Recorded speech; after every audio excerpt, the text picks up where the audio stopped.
ganito ang flood control. Siguro alam nyo na lahat. Graft and corruption, palagi tayo nagsasabi, graft and corruption. Paano masasolve ito? Kung sigaw lang tayo ng sigaw ng graft and corruption, wala po mangyayari. Sa sistema ng gobyerno po natin, walang mangyayari po. Lumabas na si Napoles ng araw, ang dami na demanda, walang nangyari. Ang na-demanda yung ginamit nila, si Napoles.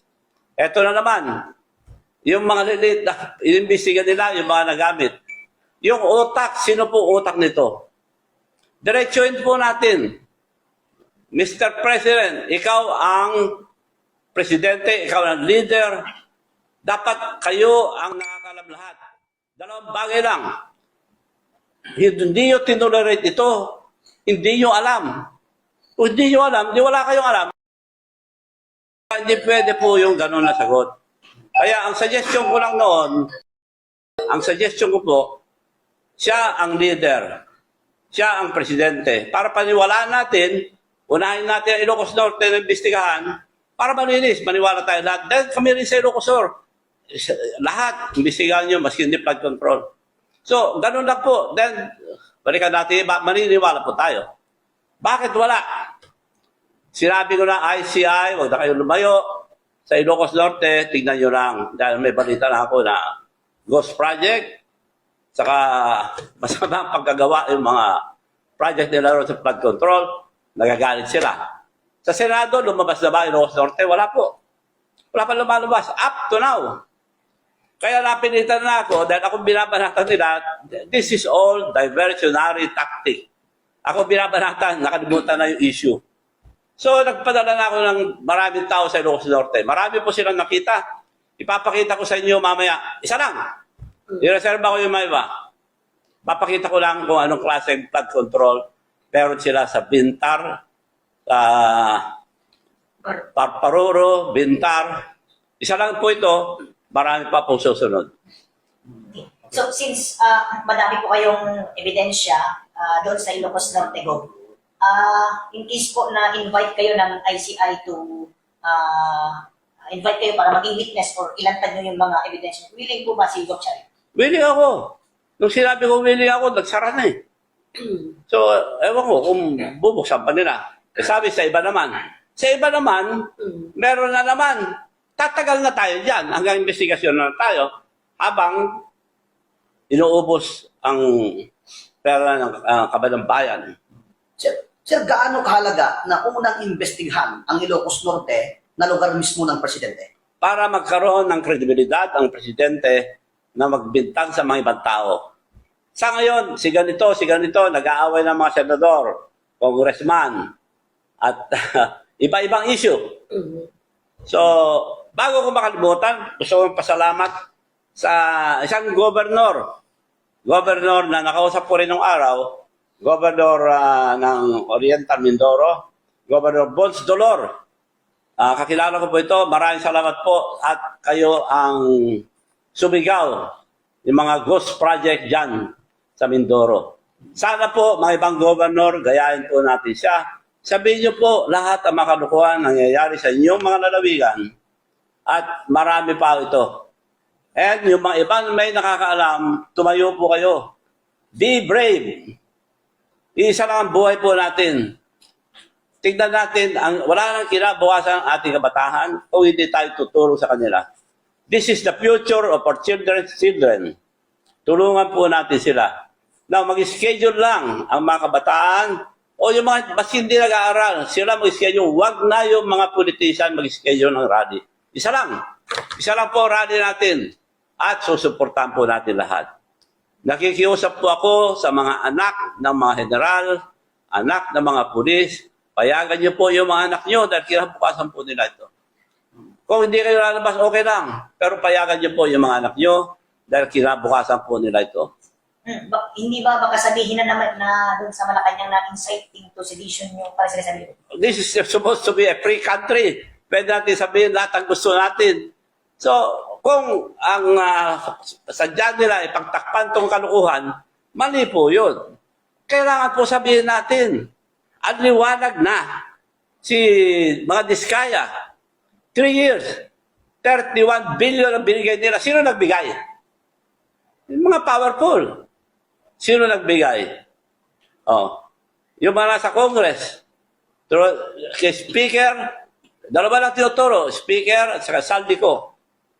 Kung wala kayong koneksyon doon, wala. Sino naman ang may-ari o boss ang dalawa? Ang presidente. So, si presidente naman, oy, bisigan yan. Dapat siya mangunguna. Ayun, mag-resign daw tayo lahat. Hindi po ako pabor diyan mag-resign lahat. Marami naman matitino, mga leaders, hindi naman lahat masama. Pwede rin kung gusto nyo lahat. Pero, hindi po, ang dapat mag-resign ang presidente dahil command responsibility niya ito. Siya namumuno. Sa mga ibang countries, nagre-resign po agad yung mga leaders. Sa hiya. Yung mga iba, nagpapakamatay pa. Kung yung mga iba, mga kabataan lang, recently sa Madagascar, tanggal yung Prime Minister, kabataan nag-rally, matatapang sila. Pero naniniwala ko, mas tatapang ang mga Pilipino. Dahil nakikita natin sa may ibang bansa, nagbabagsakan na. Ang latest, katatapos lang sa Madagascar, kahapon yata, tanggal na yung presidente ron. Mga kabataan lang na nagprotesta. Sa Nepal, sinunog pa yung parliamentary building nila, pati yung asawa ng Prime Minister, tanggal sila, sinunog pa yata. Korea, ilang beses na nakulong ang ano. Sa ibang bansa po, mga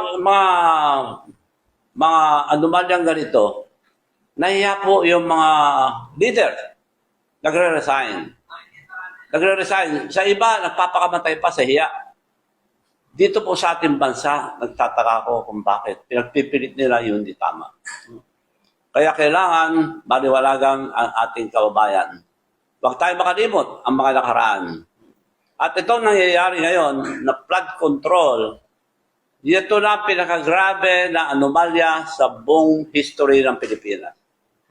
Noong araw, porsyento lang. Ngayon, ghost project. Ghost project na po, mga kababayan. At nakikiusap po ako sa mga kabataan, huwag po kayong matakot. Dahil future nyo ito, ipaglaban nyo, tumayo kayo.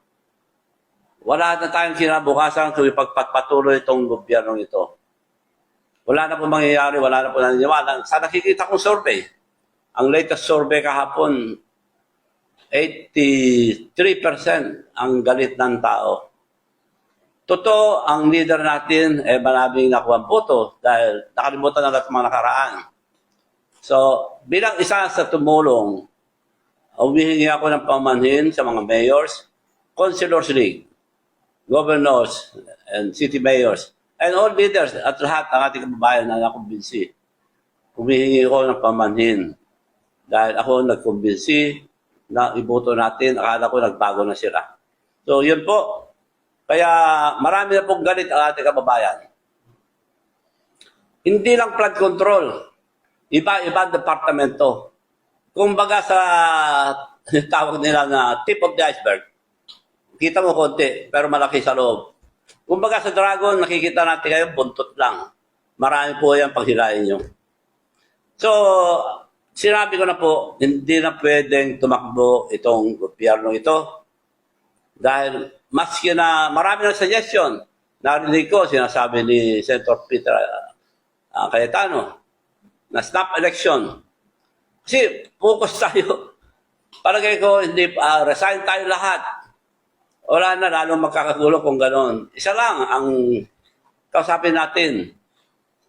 Sino ba leader natin sa Pilipinas na binoto natin? President Bongbong Marcos. Siya lang ang kausapin natin. Bakit nangyayari ito? Kumbaga, bahay niya ito, siya namumuno. It is his command responsibility. Bakit meron yan? Every year, siya tumitingin sa mga budget. Siya ang nag-approve muna bago aprobahan ng Congress at the Senate. Ngayon, dalawang bagay lang. Mula nung umupo, 546 billion. Ang flood control lang yun, iba pa yung mga iba.